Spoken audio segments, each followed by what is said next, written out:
O que nós podemos fazer, Jesus não fará em nosso lugar. Então, enquanto a Bíblia diz, não nos cansemos de fazer o bem, porque quem sabe fazer o bem e não o faz, comete pecado. Então a igreja tem que ser, como luz do mundo, exemplo. Mas e quando não está resolvendo? Aí é a hora de entrar a fé em ação. Quem foi conosco lá em Madureira, na nossa escala anual, viu que lá estava presente, foi apresentado o pastor Vantuil, que hoje está dirigindo a igreja em Milano, que eu ajudei a estabelecer, quando pastor em Volta Redonda. Aquela igreja passou por momentos dificílimos, perseguição, obreiros levados para a delegacia, não tínhamos o registro. Depois de 9 anos que estava batalhando e lutando, eu consegui fazer o registro da igreja e a perseguição parou. E agora em setembro, o bispo irá com uma caravana de pastores inaugurar o grande templo. Foi um milagre de Deus. É assim que Deus trabalha. Às vezes nós vemos coisas que não entendemos e ficamos assim boquiabertos. Aquela pandemia causou tanto mal a tanta gente, mas no entanto, lá do outro lado do Atlântico, os imóveis despencaram o preço.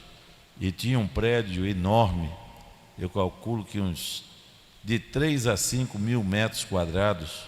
Essa igreja tem 2.200 metros quadrados. Então você calcule o tamanho da propriedade numa avenida central de Milano, uma das cidades mais caras da Europa, e aquilo estava se depreciando.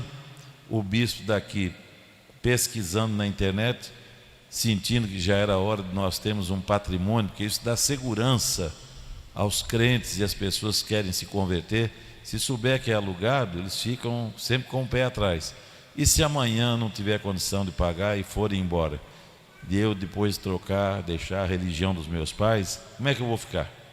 Quando sabe que é um templo próprio, a situação é outra.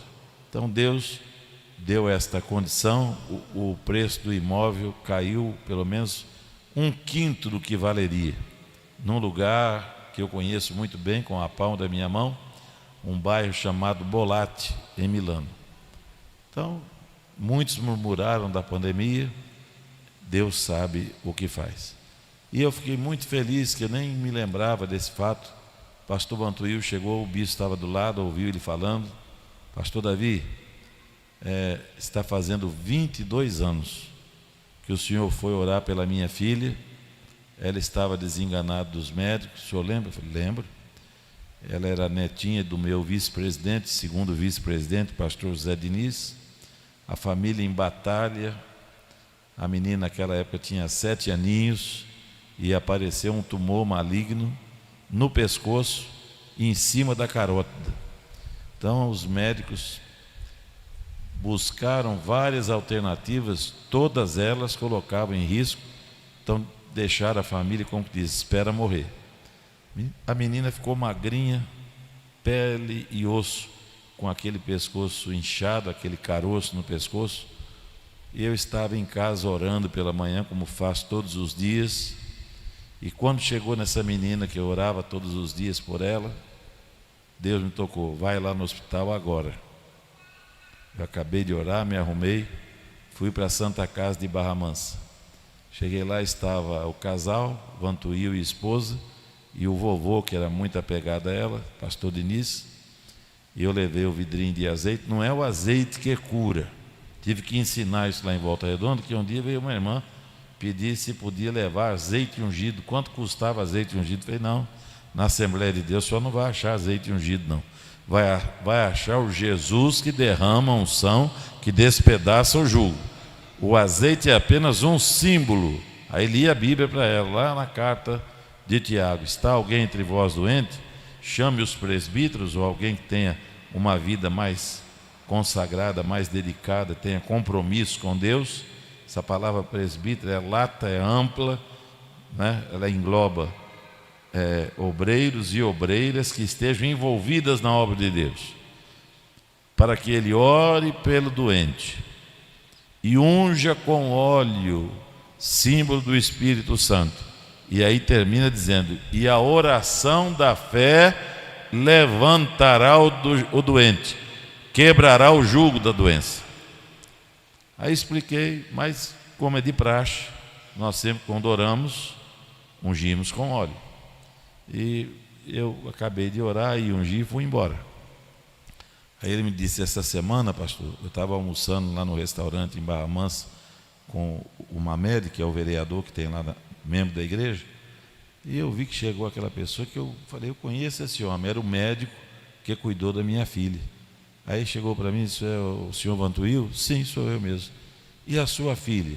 Minha filha hoje está tocando na orquestra de Berlim, na Alemanha, está com 29 anos. Aí ele olhou para o outro do lado dele e falou: na medicina nós não usamos essa terminologia milagre, mas a sua filha é um milagre. Eu não sei em que momento começou a desinchar o pescoço, depois o tumor começou a diminuir. Todos nós fizemos umas 3 reuniões no hospital de Barra Mansa, o pessoal da oncologia, da cirurgia, e um perguntava para o outro se estava introduzindo algum tratamento novo, ninguém estava introduzindo nada, e o caroço sumiu.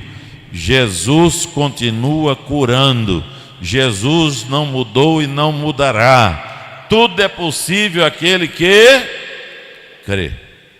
Então, as muitas vitórias e livramentos, eu poderia escrever um livro nesses 48 anos das ações de Deus na minha vida, da minha família e de pessoas ao meu redor, nas igrejas por onde passei. Nós fazemos a obra de Deus, somos privilegiados por isso. Temos responsabilidade de compartilhar aquilo que recebemos com aqueles que ainda não têm. De que forma? Evangelizando, falando de Jesus todos os dias, aonde eu vou, no mercado. Olha a responsabilidade. Tinha um rapaz que me atendia toda vez que chegava lá, um pernambucanozinho simples, mas ele fazia questão de vir, já sabia o refrigerante que meu neto gosta, esqueci o nome agora, negócio de limão, Schweppes, é isso mesmo? Schweppes. Ele já guardava a do Davi lá na geladeira, porque quando eu chegava ele dizia: leva essa aqui que está geladinha, não pega lá da prateleira não, senão você vai ter que botar em casa. Toda vez que eu ia lá, as pessoas ficavam até me olhando, eu parava, dava atenção. Ele é de uma região que eu evangelizei, cidade por cidade. Ele nasceu em Serra Talhada.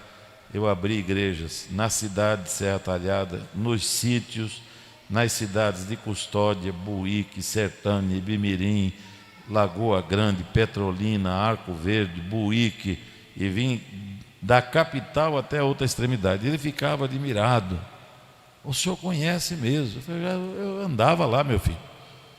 Falei, a última diálogo nosso, eu brinquei com ele, falei: lá na sua terra ninguém gasta com pasta de dente. Ele olhou para mim e disse: lá tem um frutozinho. Mamãe Marisa, ela veio para cá muitos anos, mas lá no Nordeste tem uma frutazinha, parece um coquinho, se quebra, dentro tem uma geleiazinha. Quem é do Nordeste que sabe o que eu estou falando, bota aquela geleia na escova de dente e escova o dente sem gastar um centavo, fica mais branco que pasta de dente. Agora eu chego lá, perguntei para o rapaz que trabalha no açougue, que é crente também: Vinícius, cadê o Cardoso? Mas pastor, o senhor não está sabendo não? O quê?